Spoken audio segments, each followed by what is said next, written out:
So over the years, I've worked with a ton of artists and bands and musicians, and one thing I've noticed is that hardly anyone knows about or is actively collecting performance royalties for their original music that they're playing at shows. If you're a musician or a band and you have original music that you've distributed through CD Baby, DistroKid, any of those distributors, and you've registered that music with BMI or ASCAP, you're entitled to a performance royalty every time you perform that song at a venue. The royalty rate is actually pretty generous. From what I've seen, it's anywhere from 20 cents to 75 cents a song, depending on the size of the venue. So if you're a full-time performing musician playing 3 or 4 times a week, you can see how that adds up pretty quickly.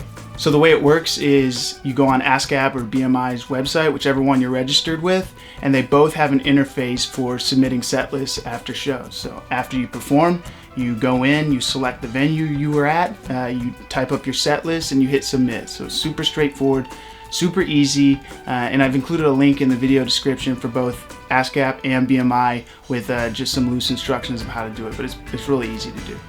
A lot of people don't know about this, and myself included. I didn't know about it for years. We were playing full time, and eventually we figured it out, started submitting our set lists after every show, and we started getting quarterly checks for anywhere from $200 to $400, $500, which is a nice chunk of change, especially if it's just money that was going to be sitting there in the pockets of the performance rights organizations. So a couple questions that people ask me about this is, one, they like the venues they play at, they want to support them, they don't want them to get slapped with an extra fee or an extra bill after they play there just because they submit their set list. The answer to that question is that the venue won't be hit with any extra fee.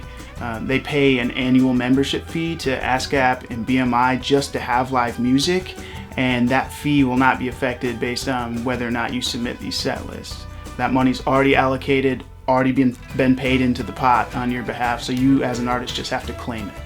Another question people ask me is, does it have to be original music? Can I get a performance royalty for playing a cover? The answer is it does have to be original music, but if you're playing covers, it's a courteous thing to do to submit that set list, because the songwriters of those songs that you're performing, that's how they get paid for that performance royalty. I encourage you to submit both covers and original songs so all the songwriters can get performance royalties for their work.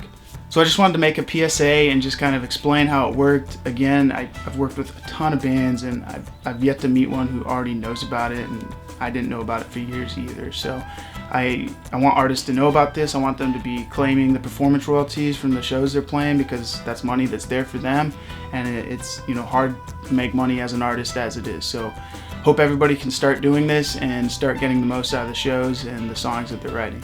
If you know a musician or a band or songwriter who could benefit from this, share it with them as well. Let's spread the love around a little bit, and if you have questions or comments or something's not clear, just drop a comment, shoot a message, and I'd be happy to talk with you about it. Thanks for watching.